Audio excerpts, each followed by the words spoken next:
Hi hello வணக்கம் and welcome to CSL learner. நான் உங்கள் மகேஷ். இந்த வீடியோ நம்ம இதை பற்றி பார்க்குறோன்னா கன்கரன்சி கண்ட்ரோல் பற்றி பார்க்க போகிறோம். DBMSல நிறைய டாபிக்ஸ் பார்ட் 1லேருந்து கவர் பண்ணிட்டு வரேன். DBMS டியூட்டோரியல் பிளேலிஸ்ட்டில் போய்ட்டு நீங்கள் எல்லா வீடியோஸும் பார்க்கலாம். பிளேலிஸ்ட்டோட லிங்க் டிஸ்கிரிப்ஷனில் கொடுத்துருக்கேன். ஃபார்தர் டாபிக்ஸ்லாம் அடுத்த வீடியோஸில் கவர் பண்ணுவேன். என்னோட வீடியோ அப்டேட்ஸ் மிஸ் பண்ணாமல் பாருங்கள். அண்ட் வாங்க வீடியோக்குள்ளே போகலாம்.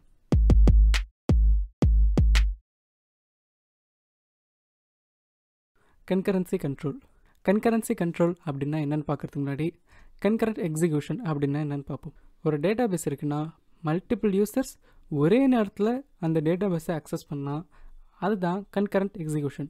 அதாவது நிறைய யூசர்ஸ் ஒரே டேட்டா பேஸில் இருக்க டேட்டா ஐட்டம்ஸை யூஸ் பண்ணால் அதுதான் கன்கரண்ட் எக்ஸிக்யூஷன்.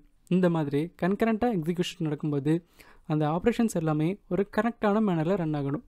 அதாவது ஒரு ஆப்ரேஷன் இன்னொரு ஆப்ரேஷனை அஃபெக்ட் பண்ணாமல் இருக்கணும். அப்படி அஃபெக்ட் பண்ணாமல் இருந்தால் தான் கன்சிஸ்டன்சி கரெக்டாக இருக்கும். அதாவது ரெண்டு டிரான்சாக்ஷன் டேட்டா பேஸில் இருக்க ஒரே டேட்டா ஐட்டமை யூஸ் பண்ணிட்டு இருக்குன்னா அந்த ரெண்டு டிரான்சாக்ஷனும் கரெக்டான மேனரில் அந்த டேட்டா ஐட்டமை யூஸ் பண்ணணும். அப்படி கரெக்டான மேனரில் யூஸ் பண்ணோன்னா அந்த டேட்டா ஐட்டமில் ஒரு தப்பான வேல்யூ ஸ்டோர் ஆகிடும். அதுக்கப்புறம் டேட்டா பேஸே இன்கன்சிஸ்டன்ட் ஆகிடும். ஸோ கன்கரண்ட்டாக டிரான்சாக்ஷன்ஸ் எக்ஸிக்யூட் ஆகும்போது அது கரெக்டான மேனரில் ரன் ஆகணும். அதுக்கு யூஸ் ஆகிறது தான் கன்கரன்சி கண்ட்ரோல். கன்கரன்சி கண்ட்ரோல் அப்படின்றது ஒரு மேனேஜ்மெண்ட் ப்ரொசீஜர். அது கன்கரண்ட்டாக எக்ஸிக்யூட் ஆகிற ஆப்ரேஷன்ஸை கண்ட்ரோல் பண்ணும். அதாவது நிறைய ஆப்ரேஷன்ஸ் ஒரே நேரத்தில் ஒர்க் ஆகிட்டு இருக்குன்னா எந்த ஆப்ரேஷன் ஃபஸ்ட் பர்ஃபார்ம் பண்ணணும், எந்த ஆப்ரேஷன் ஃபஸ்ட் இந்த டேட்டா ஐட்டம் ஆக்சஸ் பண்ணணும், அதுக்கப்புறம் எந்த ஆப்ரேஷன் அந்த டேட்டா ஐட்டம் ஆக்சஸ் பண்ணணும், அந்த மாதிரி கரெக்டான மேனரில் எக்ஸிக்யூஷனை மேனேஜ் பண்ணுறதுக்கு கன்கரன்சி கண்ட்ரோல் யூஸ் ஆகும். இப்போது கன்கரன்சி கண்ட்ரோலில் என்னென்ன ப்ராப்ளம்ஸ்லாம் வரும்னு பார்ப்போம். டேட்டா பேஸில் மெயினாக ரீட் அண்ட் ரைட் அப்படின்னு ரெண்டு ஆப்ரேஷன்ஸ் தான் யூஸ் பண்ணுவோம். அண்ட் இந்த ரெண்டு ஆப்ரேஷன்ஸ் கரெக்டான மேனரில் இருந்தாலே டேட்டா பேஸ் கன்சிஸ்டண்ட்டாக இருக்கும். சப்போஸ் இந்த ரெண்டு ஆப்ரேஷன்ஸும் கரெக்டான மேனரில் இல்லைன்னா டேட்டா பேஸ் இன்கன்சிஸ்டன்ட் ஆகிடும். இந்த மாதிரி கன்கரண்ட்டாக எக்ஸிக்யூட் ஆகும்போது என்னென்ன ப்ராப்ளம்ஸ்லாம் வரும்னா lost update problem, dirty read problem, unrepeatable read problem அப்படின்னு 3 ப்ராப்ளம்ஸ் வரும். ஃபர்ஸ்ட் லாஸ்ட் அப்டேட் ப்ராப்ளம் பற்றி பார்ப்போம். இந்த ப்ராப்ளம் எப்போ வரும்னா ரெண்டு டிஃப்ரெண்ட் டிரான்சாக்ஷன்ஸ் ஒரு டேட்டா ஐட்டமை ஒரே நேரத்தில் ரீட் ஆர் ரைட் பண்ணிச்சுன்னா அப்போது லாஸ்ட் அப்டேட் ப்ராப்ளம்ஸ் வரும். அதாவது ஒரே நேரத்தில் ரெண்டு டிரான்சாக்ஷன் ரைட் பண்ணிச்சுன்னா அப்போது லாஸ்ட் அப்டேட் ப்ராப்ளம் வரும். இங்கே TX TY அப்படின்னு ரெண்டு டிரான்சாக்ஷன் இருக்குது. இதில் A அப்படின்ற டேட்டா ஐட்டம் தான் யூஸ் பண்ண போகிறோம். அண்ட் A அப்படின்ற டேட்டா ஐட்டமில் இனிஷியலாக 300 அப்படின்னு இருக்குது. இப்போது TXல A வேல்யூவை ஃபஸ்ட்டு ரீட் பண்ணுறோம். அதுக்கப்புறம் அந்த A வேல்யூவில் 50 மைனஸ் பண்ணுறோம். அதாவது 300ல் 50 மைனஸ் பண்ணுறோம். ஸோ 250 அப்படின்னு Aல ஸ்டோர் ஆகிருக்கும். இதுக்கப்புறம் 250 அப்படின்ற வேல்யூவை டேட்டா பேஸில் ரைட் பண்ணல. அண்ட் ரைட் பண்ணுறதுக்கு முன்னாடியே TY அப்படின்ற டிரான்சாக்ஷன் எக்ஸிக்யூட் ஆகுது. இந்த டிரான்சாக்ஷன் ஃபஸ்ட்டு A வேல்யூவை ரீட் பண்ணுது. நம்ம TXல அதில் 50 மைனஸ் பண்ணி 250 அப்படின்னு கொண்டு வந்தோம். ஆனால் அது டேட்டா பேஸில் அப்டேட் பண்ணலை. ஸோ இங்கே TY ரீட் பண்ணும்போது 300 அப்படின்னு தான் இருக்கும். அண்ட் இங்கே A = A + 100 அப்படின்னு இருக்குது.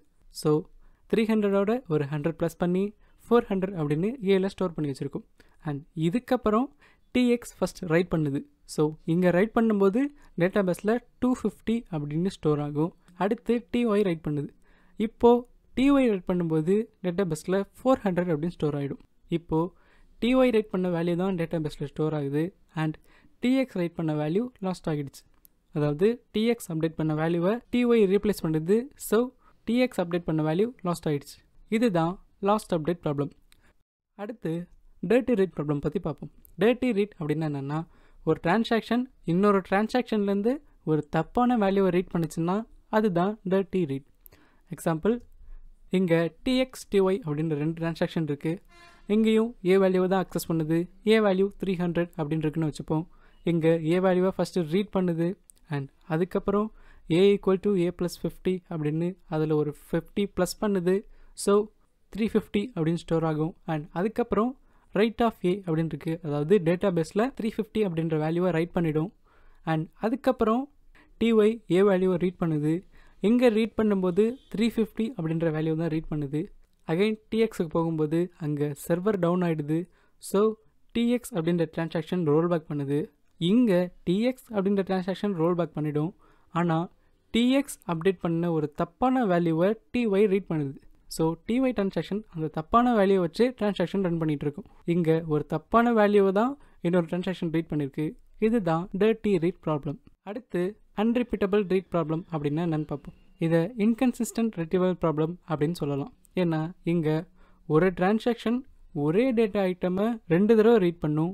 ஃபஸ்ட் டைம் ரீட் பண்ணும்போது ஒரு வேல்யூ வரும் அண்ட் செகண்ட் டைம் ரீட் பண்ணும்போது டிஃப்ரெண்ட்டாக ஒரு வேல்யூ வரும். அதாவது ஃபஸ்ட் டைம் ரீட் பண்ணும்போது 300 அப்படின்னு வருதுன்னா செகண்ட் டைம் ரீட் பண்ணும்போது 350 அப்படின்னு டிஃப்ரெண்ட்டான வேல்யூ வரும்.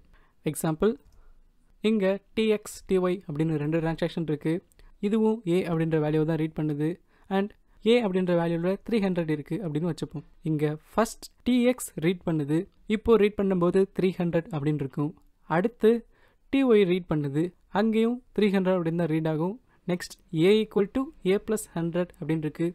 ஸோ 300ல் ஒரு 100 ஆட் பண்ணி 400 அப்படின்னு இங்கே ஸ்டோர் பண்ணி வச்சுருக்கோம். அண்ட் அடுத்து அந்த 400 அப்படின்ற வேல்யூவை டேட்டா பேஸில் ரைட் பண்ணிவிடுது.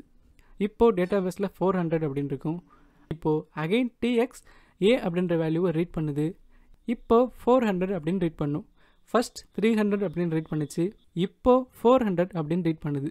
ஒரே டேட்டாவை தான் அந்த டிரான்சாக்ஷன் 2 தடவை ரீட் பண்ணுது. ஃபஸ்ட் டைம் ரீட் பண்ணும்போது 300 அப்படின்னு வருது, ஆனால் செகண்ட் டைம் ரீட் பண்ணும்போது 400 அப்படின்னு வருது.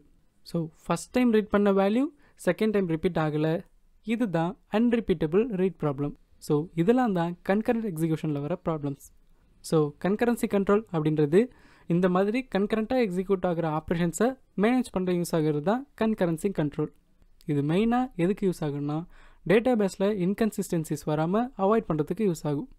அண்ட் இதில் கன்கரன்சியை கரெக்டாக மெயின்டைன் பண்ணுறதுக்கு கன்கரன்சி கண்ட்ரோல் ப்ரோட்டோக்கால் இருக்குது. கன்கரன்சி கண்ட்ரோல் ப்ரோட்டோக்கால் என்ன பண்ணுன்னா atomicity, consistency, isolation, durability and serializability இது எல்லாமே கரெக்டாக இருக்கான்னு என்ஷோர் பண்ணிவிடும். இது எல்லாமே கரெக்டாக இருந்தாலே டேட்டா பேஸ் கன்சிஸ்டண்ட்டாக இருக்கும். இங்கே என்னென்ன கன்கரன்சி கண்ட்ரோல் ப்ரோட்டோகால்ஸ் இருக்குன்னா lock based concurrency control protocol, time stamp concurrency control protocol and validation based concurrency control protocol அப்படின்னு 3 டைப்ஸ் இருக்குது. இந்த 3 டைப்ஸ் பற்றி அடுத்த வீடியோவில் டீட்டெயில்டாக பார்ப்போம். ஸோ இந்த வீடியோவில் கன்கரன்சி கண்ட்ரோல் பற்றி பார்த்தோம் அண்ட் கன்கரண்ட்டாக எக்ஸிக்யூட் ஆகும்போது என்னென்ன ப்ராப்ளம்ஸ் வரும் அப்படின்னு பார்த்தோம்.